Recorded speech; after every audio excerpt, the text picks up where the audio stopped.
Hello दोस्तों, आप सभी का स्वागत है हमारे यूट्यूब चैनल एसएससी कोचिंग पे।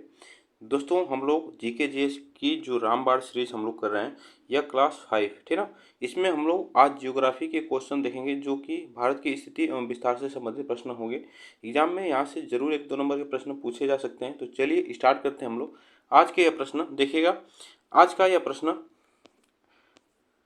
भारत की मुख्य भूमि की दक्षिणी सीमा है। तो आपको बताना है भारत की मुख्य भूमि की दक्षिणी सीमा, आपको अक्षांश में बताना है। इसमें कौन सा ऑप्शन यहाँ पे सही होगा। तो यह याद रखना, जो भारत की मुख्य भूमि की दक्षिणी सीमा जो है वह है 8 डिग्री 4 मिनट उत्तरी अक्षांश है। यह 8 डिग्री 4 मिनट उत्तरी अक्षांश, जो कि यह केप केप केमोरिन जो है, केप केमोरिन कोमोरिन, याद रखना कोमोरिन है। केप कोमोरिन जो यह कहाँ पे है, कन्याकुमारी में है। यह इसका पॉइंट है। यह भारत की दक्षिणतम सीमा है। यह इसको याद रखना। अगर बात की जाए भारत का सबसे दक्षिणी बिंदु कौन सा है, बिंदु बात की जाए तो दक्षिणी बिंदु की बात की जाए तो यह इंदिरा पॉइंट है, ठीक ना। इंदिरा इंदिरा पॉइंट, यह बातें याद रखना। इंदिरा पॉइंट जो है कि यह दक्षिणतम सबसे दक्षिणी बिंदु है भारत का। यह इसको याद रखना। यह कहाँ पे है, तो यह ग्रेट निकोबार द्वीप समूह में है इंदिरा पॉइंट, इसको याद रखना। और जो केप केमोरिन जो है, यह कन्याकुमारी का यह भूमि का सबसे दक्षिणतम बिंदु है, इसको याद रखना। यहाँ पे डिग्री पूछा है, यहाँ पे 8 डिग्री 4 मिनट उत्तरी अक्षांश पे है। चलिएगा आगे चलते हैं। नेक्स्ट क्वेश्चन देखिएगा। निम्नलिखित में से भारतीय मानक समय आधारित है। निम्नलिखित में से भारतीय मानक समय आधारित है, यह आपको बताना है। तो यह याद रखना, इंडियन स्टैंडर्ड टाइम के अनुसार जो ग्रीनविच माध्य समय है, उसमें आपको याद रखना है कि यह जो है 82.5 डिग्री पूर्वी देशांतर, है ना। 82.5 डिग्री पूर्वी देशांतर याद रखना, इस तरह भी लिखा जाता है। तो यह इसको याद रखना, 82.5 डिग्री पूर्वी देशांतर जो होता है भारत का मानक समय रेखा है, जो कि जीएमटी से यह 5.5 घंटे आगे है, ठीक है, 5.5 घंटे आगे है। चलेगा आगे चलते हैं। नेक्स्ट क्वेश्चन देखिएगा। इंडियन स्टैंडर्ड टाइम और ग्रीनविच मीन टाइम में कितना अंतर है। तो यह अभी हम लोग पढ़े हैं कि इंडियन स्टैंडर्ड टाइम और ग्रीनविच मीन टाइम में अभी बताया है कि 5.5 घंटे का अंतर है। चलेगा आगे चलते हैं। नेक्स्ट क्वेश्चन देखिएगा। भारत का ध्रुव दक्षिणी भाग की भूमध्य रेखा से दूरी कितनी है। तो यह आपसे पूछा गया है।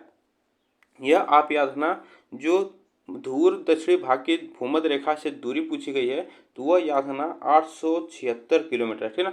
876 किलोमीटर, यह किलोमीटर में दिया है। अगर मील में पूछा जाएगा तो यह याद रखना, मील में याद रखना 544 दशमलव यह 32 मील है, ठीक ना। यह याद रखना 32 मील, यह 544.32 यह मील में पूछा जाएगा। तो यह आप इसको याद रखना। यहाँ से प्रश्न पूछा जा सकता है, तो इसको भी आप याद रखना। चलिएगा नेक्स्ट क्वेश्चन देखिएगा। भारत की स्थलीय सीमा की लंबाई कितनी है। भारत की स्थलीय सीमा की लंबाई की बात की जाए तो भारत की स्थलीय सीमा की लंबाई इसमें से कौन सा सही होगा। स्थलीय सीमा की लंबाई पूछा जाए तो भारत की स्थलीय सीमा की लंबाई जो है 15,200 किलोमीटर, 15,200 किलोमीटर। इसमें जो भारत की सीमा है, इसमें यह 7 देशों के साथ लगी है, ठीक ना। भारत की जो यह सीमा है, यह स्थलीय सीमा भारत के 7 देश भारत की सीमा जो 7 देशों के साथ लगी है, ये भी बात याद रखना। और जो कि सबसे ज़्यादा सीमा लगती है बांग्लादेश के साथ, ठीक ना, ये भी बात याद रखना। बांग्लादेश के साथ लगती है, जो कि 4096 दशमलव, यह दशमलव में पूछा जाएगा तो यह किलोमीटर है, ठीक ना। यह 4096.7 किलोमीटर में, इसको याद रखना, यह लगती है। और सबसे कम सीमा किसकी लगती है, तो अफगानिस्तान की, ठीक ना, अफगानिस्तान की लगती है, जो कि 106 किलोमीटर है। यह प्रश्न पूछा जाएगा एग्जाम में, तो ये भी बात याद रखना, ठीक ना, यहाँ से पूछा जाएगा। अगर समुद्र तट की रेखा की लंबाई पूछा जाए, यहाँ पे अगर पूछा जाए कि समुद्र तट जो है उसकी लंबाई कितनी लगती है, तो उसको याद रखना 7,516.6 किलोमीटर लगती है। 6 किलोमीटर यह समुद्र तट की रेखा की लंबाई है, 7,516 किलोमीटर। यह स्थलीय सीमा की लंबाई है, तो ये भी बात याद रखना। आगे चलते हैं। नेक्स्ट देखिएगा। द्वीपों सहित भारत के तट रेखा की लंबाई कितनी है? यहाँ से वही प्रश्न आ गया कि द्वीपों सहित और जो मुख्य भूमि है वह मिलाकर कितनी लंबाई लगती है। तो यह प्रश्न यहाँ से याद रखना कि 7516.5 किलोमीटर या 6 किलोमीटर यहाँ पे हो सकता है। तो इसको भी आप याद रखना। आगे चलते हैं, नेक्स्ट देखिएगा, भारत की उत्तर से दक्षिण तक की लंबाई कितनी है? भारत की उत्तर से दक्षिण तक की, तो यह याद रखना, उत्तर से दक्षिण तक की लंबाई अगर पूछा जाए तो यह उत्तर और दक्षिण की लंबाई है, यह बातें याद रखना। तो इसमें पूछा जाता है तो यह कितनी लंबाई है, तो यह आप याद रखना। इसमें 1 मिनट थोड़ा सा प्रश्न देखते हैं, 1 मिनट यहाँ पे थोड़ा सा, 1 मिनट यहाँ पे, हाँ सही है, चलेगा। भारत की उत्तर से दक्षिण की लंबाई पूछा जाए तो यह जो है उत्तर से दक्षिण की लंबाई, यह याद रखना 3214 किलोमीटर, 3214 किलोमीटर इसकी लंबाई है। यह प्रश्न पूछा जा सकता है। चलेगा, आगे चलते हैं। भारत की पूर्व से पश्चिम तक की लंबाई, यह आपसे पूछा है। भारत की जो है पूर्व से पश्चिम, यह वाली जो है पूर्व से पश्चिम की लंबाई अगर पूछा जाए तो यह कितनी होगी, तो यह 2933 किलोमीटर, 2933 किलोमीटर है। चलेगा, आगे चलते हैं, नेक्स्ट देखिएगा, भारत की तट रेखा की लंबाई कितनी है? भारत की तट रेखा की लंबाई आपसे पूछा है। तो भारत की तट रेखा की लंबाई अगर पूछा जाए तो इसमें याद रखना, तट रेखा सिर्फ पूछा है तो भारत की तट रेखा इस ऑप्शन के हिसाब से 6100 किलोमीटर होगी, 6100 किलोमीटर, आप इसको याद रखना। अगर यहीं पे पूछा जाए कि द्वीप समूह जो है, तट रेखा और द्वीप समूह जो है उसकी लंबाई कितनी लगती है और द्वीपों की तट रेखा की लंबाई कितनी लगती है, यह अलग अलग हो जाता है, ठीक ना। तो यह बातें याद रखना। आगे चलते हैं, नेक्स्ट देखिएगा, भारत का क्षेत्रफल विश्व के कुल भौगोलिक क्षेत्रफल का कितना प्रतिशत है? तो यह आपसे प्रश्न पूछा जाता है कि भारत का जो क्षेत्रफल है विश्व के कुल भौगोलिक क्षेत्रफल का कितना प्रतिशत है, तो यह भी बात याद रखना है। तो भारत का अगर कुल क्षेत्रफल पूछा जाए तो यह कितना है, तो यह याद रखना 32,87,263 वर्ग किलोमीटर, यह याद रखना वर्ग किलोमीटर है, ठीक ना। यह याद रखना वर्ग किलोमीटर है, 32,87,200 वर्ग किलोमीटर। यह क्या पूछा है, तो यहाँ पे क्षेत्रफल कितना प्रतिशत है, तो यह 2.4%, 2.4%, यहाँ से प्रश्न आप इसको याद रखना।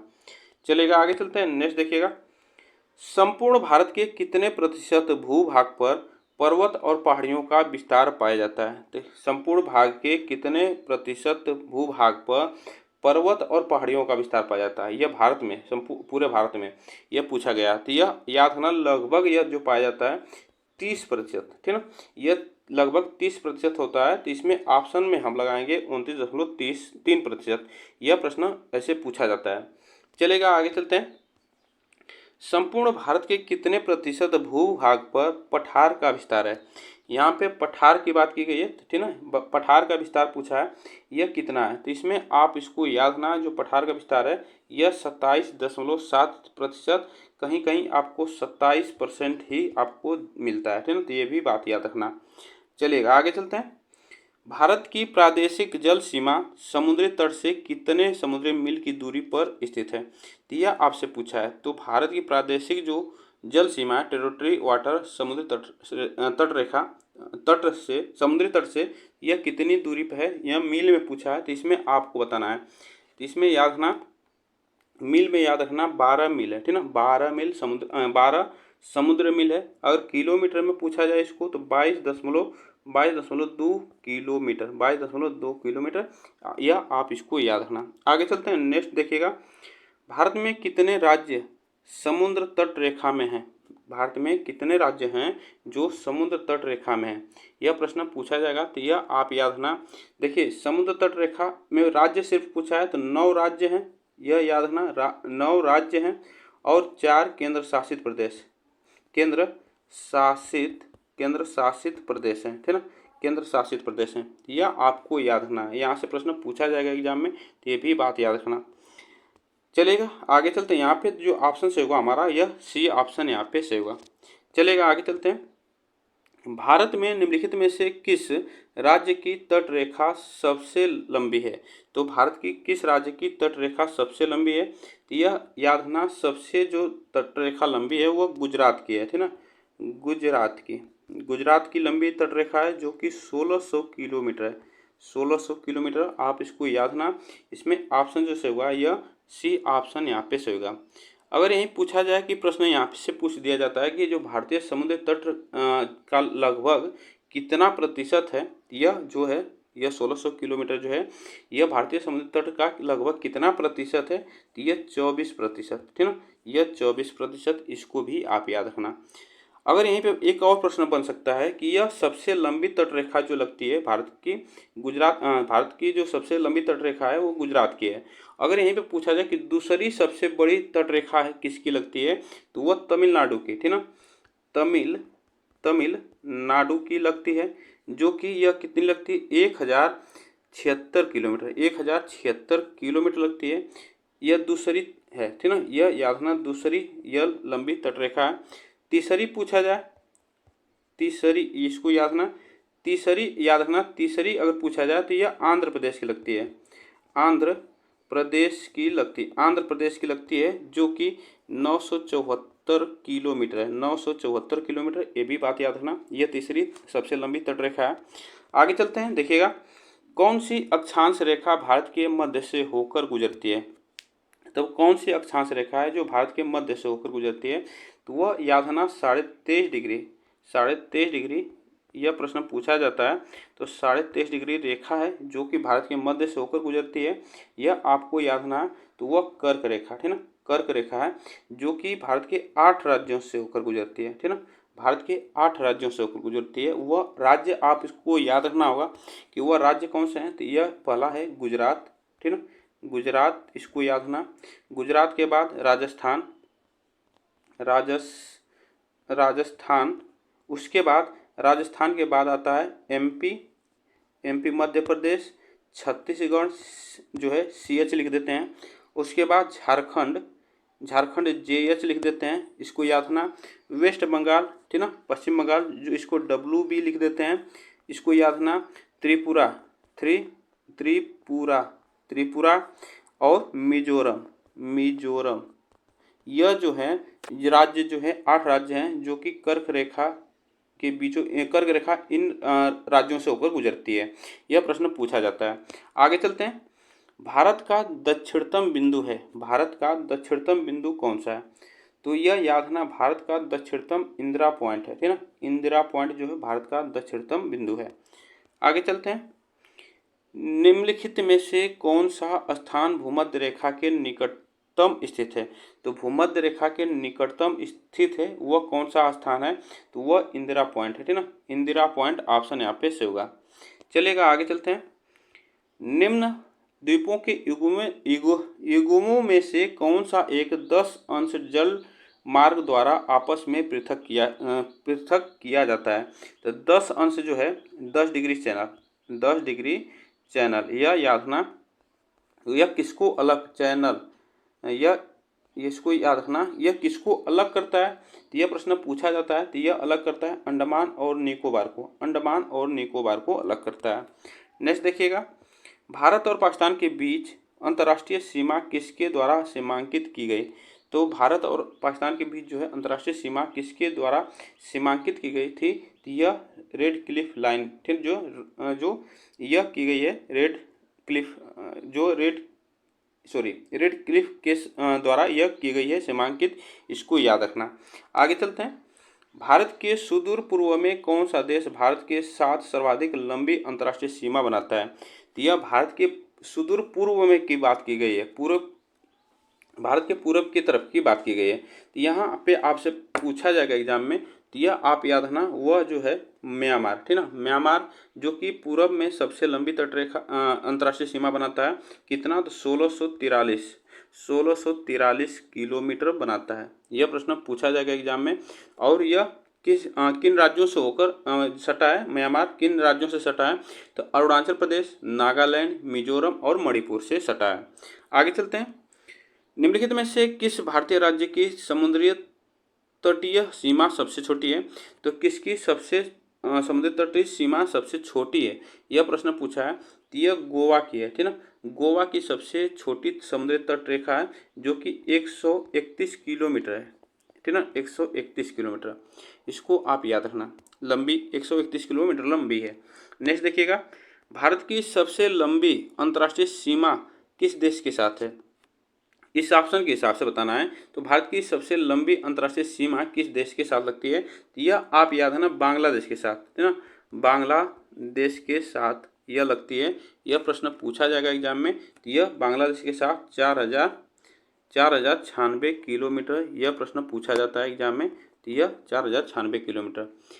अगर यहीं पे पूछ दिया जाता है कि भूटान, चलिएगा आगे प्रश्न आएगा, देखिएगा।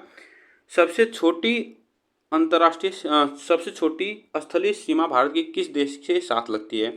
तो सबसे छोटी जो है स्थलीय सीमा भारत की किस देश के साथ लगती है? तो यह बातें याद रखना, यह लगती है अफगानिस्तान के थे, अफगानिस्तान के साथ लगती है, जो कि 106 किलोमीटर लगती है। यह सबसे छोटी स्थलीय सीमा लगती है जो भारत के साथ लगती है। यह प्रश्न पूछा जाएगा एग्जाम में। लेकिन इस ऑप्शन के हिसाब से हमें बताना है, तो इस ऑप्शन के हिसाब से भूटान, ठीक है ना, भूटान ऑप्शन यहाँ पे सही होगा, भूटान ऑप्शन यहाँ पे सही होगा। तो यह कितनी लगती है? तो 699 किलोमीटर, 699 किलोमीटर लगती है भूटान की सीमा। यह प्रश्न पूछा जाता है। आगे चलते हैं। भारत का पूर्वी समुद्री तट किस नाम से जाना जाता है? भारत का पूर्वी समुद्री तट किस नाम से जाना जाता है? तो भारत का जो है पूर्वी समुद्री तट जो जाना जाता है वो याद रखना कोरोमंडल तट के नाम से जाना जाता है, जो कि यह पूर्वी घाट से कहाँ तक है? तो ये बंगाल की खाड़ी तक, ठीक ना, बंगाल की खाड़ी, बंगाल की खाड़ी तक है। यह बातें याद रखना, कोरोमंडल इसे कहा जाता है, ठीक है। यह प्रश्न पूछा जाता है, यहाँ से प्रश्न याद रखना। और कोरोमंडल तट को और किस नाम से जाना जाता है? तो यह आंध्र, इसको याद रखना, आंध्र तट के नाम से जाना जाता है। और उत्कल उत्कल उत्कल तट के नाम से जाना जाता है। यह प्रश्न पूछा जाता है। चलिएगा आगे चलते हैं। कोंकण तट कहाँ से कहाँ तक विस्तृत है? कोंकण तट कहाँ से कहाँ तक विस्तृत है? यह प्रश्न आपसे पूछा जाता है। तो कोंकण जो तट है वह कहाँ से कहाँ तक विस्तृत है? यह प्रश्न याद रखना, यह प्रश्न पूछा जाता है। तो यह याद रखना पश्चिमी घाट और अरब सागर के बीच में स्थित है। यह प्रश्न आप इसको याद रखना, कोंकण तट की बात की जाए तो इसमें आपको बताना है। तो इसमें याद रखना यह गोवा से दीव तक, ठीक ना, गोवा से यहाँ से याद रखना, गोवा से दमन तक, गोवा से दमन तक, ठीक ना, गोवा से दमन तक यह कोंकण तट कहलाता है, विस्तृत है। इसको याद रखना है, यहाँ से प्रश्न पूछा जाता है। और कोंकण तट की लंबाई कितनी है? 530 किलोमीटर, 530 किलोमीटर है। आगे चलते हैं। भारतीय क्षेत्र में स्थित दो ज्वालामुखी द्वीप हैं, तो दो ज्वालामुखी द्वीप कौन से हैं? तो यह याद रखना वह है बैरन एवं नारकोंडम, बैरन एवं नारकोंडम द्वीप है। नेक्स्ट देखिएगा, लक्षद्वीप समूह में द्वीपों की संख्या है। लक्षद्वीप समूह में द्वीपों की संख्या पूछा जाएगा, तो यह याद रखना 36 द्वीप है, ठीक ना, 36 द्वीपों की संख्या है। आगे चलते हैं। भारत का क्षेत्रफल कितना है? भारत का क्षेत्रफल याद रखना, भारत का क्षेत्रफल की बात की जाए तो भारत का क्षेत्रफल 32,87,263 वर्ग किलोमीटर, 32,87,263 वर्ग किलोमीटर है। नेक्स्ट देखिएगा, भारतीय उपमहाद्वीप मूलतः एक विशाल भूखंड का भाग था जिसे कहा जाता है। तो भारतीय उपमहाद्वीप मूलतः एक विशाल भूखंड का भाग था जिसे कहा जाता है, तो वह कहा जाता है गोंडवाना लैंड, ठीक ना, उसे कहा जाता है गोंडवाना लैंड कहा जाता है। आगे चलते हैं। निम्न नगरों में से कौन सा भारतीय राज्य कर्क रेखा के उत्तर में स्थित है? तो कर्क रेखा के उत्तर में पूछा जाएगा। यह प्रश्न थोड़ा सा टफ होता है ऐसे प्रश्न को, तो यह याद रखना मणिपुर, ठीक ना, मणिपुर उत्तर में स्थित है। और बहुत से राज्य हैं, जैसे यह याद रखना, और बहुत से राज्य होंगे जैसे असम है, अरुणाचल प्रदेश है, यह जो है राज्य भी आएंगे इसमें, तो यह उत्तर में भी स्थित है। आगे चलते हैं। किस भारतीय राज्य की सीमा सर्वाधिक राज्यों की सीमा को स्पर्श करती है? तो किस भारतीय राज्य की सीमा जो है सर्वाधिक राज्यों की सीमा को स्पर्श करती है? तो वह स्पर्श करती है, ठीक ना, उत्तर प्रदेश की सीमा, ठीक ना, उत्तर प्रदेश की, जो कि 8 राज्य के साथ स्पर्श करती है और एक केंद्र शासित प्रदेश, ठीक ना, केंद्र शासित प्रदेश, यह याद रखना, केंद्र शासित प्रदेश लगती है, यह बातें याद रखना। आगे चलते हैं। न्यू मूर द्वीप किन दो देशों के मध्य विवाद का कारण है? तो न्यू मूर द्वीप जो है यह किन दो देशों के बीच जो है विवाद का केंद्र है? तो यह याद रखना बांग्लादेश और भारत के बीच है, ठीक है ना। भारत के बीच यह विवाद है इसके न्यू मूर द्वीप में, और यह बंगाल के खाड़ी में स्थित है। कहाँ पे? बंगाल की खाड़ी में। आगे चलते हैं। भारत किस गोलार्ध में स्थित है? भारत आपको बताना है भारत किस गोलार्ध में स्थित है। तो यह याद रखना भारत जो है यह उत्तरी और पूर्वी गोलार्ध में स्थित है। उत्तरी और पूर्वी गोलार्ध में स्थित है।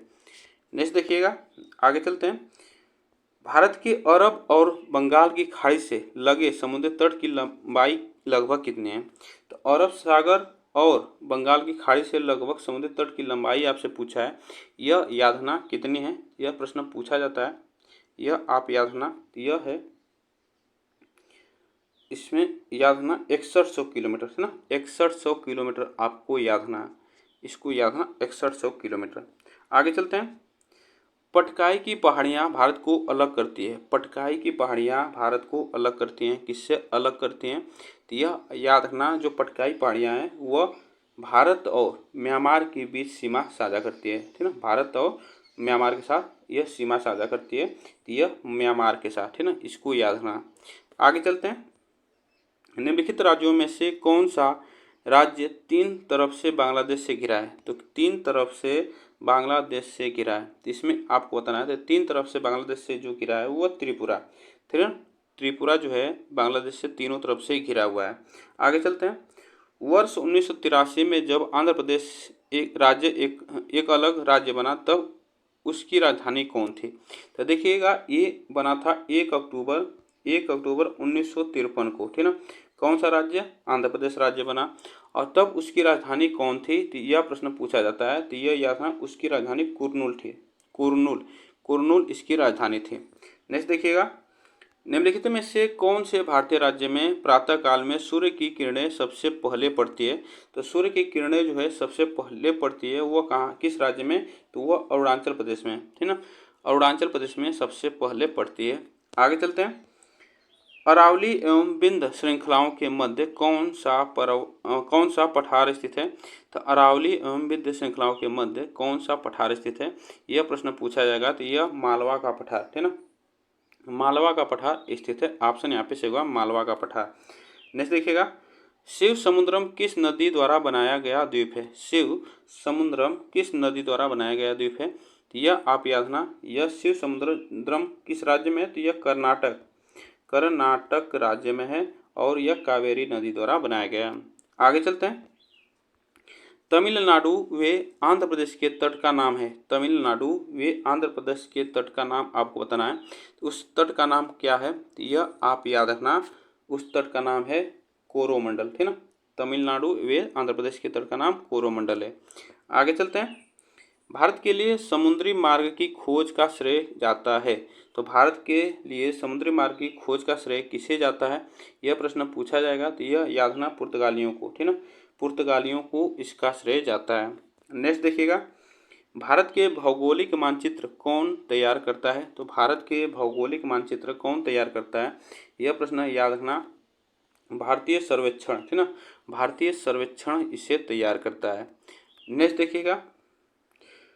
भारतीय मुख्य भूभाग में कितने महासागर मिलते हैं? तो भारतीय मुख्य भूभाग में कितने सागर मिलते हैं?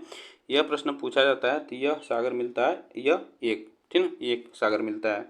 आगे चलते हैं। कोरोमंडल समुद्री तट किस राज्य में अवस्थित है? तो कोरोमंडल समुद्री तट यह किस राज्य में? अभी प्रश्न बताएं, तमिलनाडु और आंध्र प्रदेश। तो यह इसको याद रखना, यह तमिलनाडु, ठीक ना, तमिलनाडु और आंध्र प्रदेश ऑप्शन यहाँ पे सही होगा। तो आज के लिए बस हम लोग इतने प्रश्न करेंगे। आप बताइएगा यह प्रश्न कैसे लगे। वीडियो को एक बार लाइक शेयर जरूर कर दीजिएगा। तब तक के लिए थैंक यू सो मच आप सभी को। फिर मिलेंगे नेक्स्ट वीडियो में।